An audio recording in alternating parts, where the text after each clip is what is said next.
ಕೇಂದ್ರ ಸರ್ಕಾರ ಭಾವನಾತ್ಮಕವಾಗಿ ಜನರನ್ನ ವಂಚನೆ ಮಾಡ ಹೊರಟಿದ್ದು ಸರ್ಕಾರಿ ಸ್ವಾಮ್ಯದ ಸಂಸ್ಥೆಗಳನ್ನ ಖಾಸಗೀಕರಣ ಮಾಡಲು ಮುಂದಾಗಿದ್ದಾರೆ. ಜನರನ್ನ ಲೂಟಿ ಮಾಡಲು ಹೊರಟಿರೋದೇ ಮೋದಿ ಸರ್ಕಾರದ ಎರಡನೇ ಅವಧಿಯ ಸಾಧನೆ ಅಂತ ಮಾಜಿ ಸಚಿವ ಕಾಂಗ್ರೆಸ್ ನಾಯಕ ರಮನಾಥ್ ರೈ ಅವರು ಆಕ್ರೋಶ ವ್ಯಕ್ತಪಡಿಸಿದ್ದಾರೆ. ಈ ಬಗ್ಗೆ ಮಂಗಳೂರಿನಲ್ಲಿ ಸುದ್ದಿಗೋಷ್ಠಿ ನಡೆಸಿ ಮಾತನಾಡಿದ ಅವರು, ಕೇಂದ್ರ ಸರ್ಕಾರ ವಿಮಾನ ನಿಲ್ದಾಣ, ಕಲ್ಲಿದ್ದಲು ನಿಗಮ, ಬಿಎಸ್ಎನ್ ಇನ್ನಿತರ ಕಂಪನಿಗಳನ್ನ ಖಾಸಗೀಕರಣ ಮಾಡಲು ಮುಂದಾಗಿದೆ. ಮೆಸ್ಕಾಂ ಅನ್ನ ಖಾಸಗೀಕರಣ ಮಾಡಲು ಹೊರಟಿರುವುದು ಸರ್ಕಾರದ ಸಾಧನೆಯೇ ಅಂತ ಪ್ರಶ್ನಿಸಿದ್ರು. ನಾವು ನೋಡ್ತಾ ಇದ್ವಿ ಎಲ್ಲವನ್ನೂ ಕೂಡ ಖಾಸಗೀಕರಣ ಮಾಡ್ತಾ ಬಂದ್ರು. ಏರ್ಪೋರ್ಟ್ ಖಾಸಗೀಕರಣ ಆಯಿತು, ಇವತ್ತು ಪೋರ್ಟ್ ಕೂಡ ಖಾಸಗೀಕರಣ ಆಗುವಂತಹ ಹಂತಕ್ಕೆ ಬಂದಿದೆ. ಇನ್ಸೂರೆನ್ಸ್ ಕಂಪನಿ ಅದನ್ನು ಕೂಡ ಖಾಸಗೀಕರಣ ಮಾಡ್ತಕ್ಕಂಥದ್ದು. ನಾನು ಪತ್ರಿಕೆಯಲ್ಲಿ ಓದಿದೆ, ಕಲ್ಲಿದ್ದಲು ಗಣಿಯ ಇದನ್ನು ಕೂಡ ಖಾಸಗೀಕರಣ ಮಾಡ್ತಾರೆ ಅಂತೇಳಿ. ನಿಗಮಗಳು ಬಹುಶಃ ಅದು ರಾಜ್ಯ ಸರ್ಕಾರದ ಅಧೀನದಲ್ಲಿ ನಿಗಮ, ಅದನ್ನು ಕೂಡ ಖಾಸಗೀಕರಣ. BSNL ಸಂಪೂರ್ಣ ನಾಶ ಮಾಡಲಿಕ್ಕೆ ಮಾಡಿ ಎಷ್ಟೋ ಸಾವಿರಾರು ಜನರಿಗೆ, ಎಷ್ಟೋ ಲಕ್ಷಾಂತರ ಮಂದಿಗೆ ಉದ್ಯೋಗ ಇಲ್ಲ.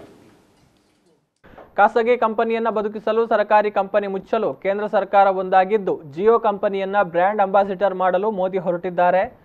ಸರ್ಕಾರವು ಜನರನ್ನ ಭಾವನಾತ್ಮಕವಾಗಿ ವಂಚಿಸಲು ಹೊರಟಿದ್ದು ಸ್ವಾತಂತ್ರ್ಯ ಹೋರಾಟಗಾರರ ಹೆಸರಿನ ಮೂಲಕ ನೆಹರು ಕುಟುಂಬವನ್ನ ಟಾರ್ಗೆಟ್ ಮಾಡ್ತಾ ಇದೆ ಅಂತ ಆರೋಪಿಸಿದ್ರು. ಜಿಯೋ ಅನ್ನುವಂತ ಒಂದು ರಿಲಯನ್ಸ್ ಕಂಪನಿಯ ಒಂದು ಟೆಲಿಫೋನ್ ಹೊಸತು, ಅದನ್ನ ಎಸ್ಟಾಬ್ಲಿಷ್ ಮಾಡಲಿಕ್ಕೆ ಬ್ರ್ಯಾಂಡ್ ಅಂಬಾಸಿಡರ್ ಆಗಿ ಮೋದಿ ಅವರು, ಟೆಲಿಫೋನ್ ಸರ್ಕಾರದ ಕಂಪನಿ ಇದೆ BSNL, ಅದರ ವಿರುದ್ಧ ಜಿಯೋಗೆ ಬ್ರ್ಯಾಂಡ್ ಅಂಬಾಸಿಡರ್. ಏನು ಸಾಧನೆ ಮಾಡಿದ್ದಾರೆ? ಭಾವನಾತ್ಮಕವಾಗಿ ಜನರನ್ನ ವಂಚನೆ ಮಾಡ್ತಕ್ಕಂಥದ್ದು. ಕೆಲವು ವಿಷಯಗಳು ಸ್ವಾತಂತ್ರ್ಯ ಹೋರಾಟದಲ್ಲಿ ಇದ್ದಂತಹ ಬಹಳ ಮುಖಂಡರುಗಳೆಲ್ಲ ಒಳ್ಳು ಸೇರಿ ಒಂದು ಒಮ್ಮತದ ತೀರ್ಮಾನವನ್ನ ಮಾಡಿರ್ತಾರೆ. ಅದು ಕೇವಲ ಜವಾಹರ್ಲಾಲ್ ನೆಹರು ಅವರು ತಪ್ಪು ಮಾಡಿದ್ದಾರೆ ಅಂತ ಹೇಳುವಂತ ಪ್ರಚಾರವನ್ನು ಕೊಡುವಂತ ಒಂದು ಪ್ರಯತ್ನಗಳು ಆಯಿತು.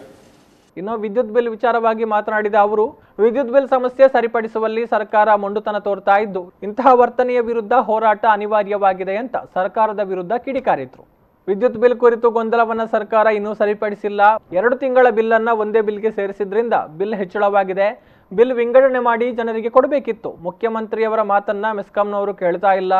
ಕೊರೋನಾ ಲಾಕ್ಡೌನ್ ಕಾರಣದಿಂದಾಗಿ ಸಂಕಷ್ಟದಲ್ಲಿರುವ ಸಮಯದಲ್ಲಿ ಜನರಿಗೆ ನೋವಿನ ಮೇಲೆ ಬರೆ ಎಳೆದಂತಾಗಿದೆ ಅಂತ ರಮನಾಥ್ ರೈ ಅವರು ಆರೋಪಿಸಿದ್ರು.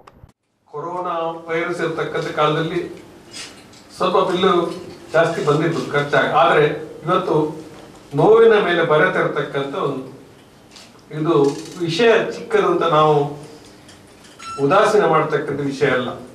ಜನಸಾಮಾನ್ಯರಿಗೆ ಇಂಥ ಸೋಂಕಿರುವ ಸಂದರ್ಭದಲ್ಲಿ ಇದು ದೊಡ್ಡ ಅನ್ಯಾಯ ಆಗಿದೆ ಅಂತ ಹೇಳಬೇಕಾಗಿದೆ. ಇದನ್ನು ಸರಿಪಡಿಸುವ ದೃಷ್ಟಿಯಲ್ಲಿ ಸರ್ಕಾರ ಮೊಂಡುತನವನ್ನ ಅನುಸರಿಸತಕ್ಕಂಥದ್ದು ಕೂಡ ನಾವು ನೋಡ್ತಾ ಇದ್ದೇವೆ. ಆದ್ದರಿಂದಾಗಿ ನಾವು ಅನಿವಾರ್ಯವಾಗಿ ಇದರ ವಿರುದ್ಧ ಹೋರಾಟ ಮಾಡಬೇಕು.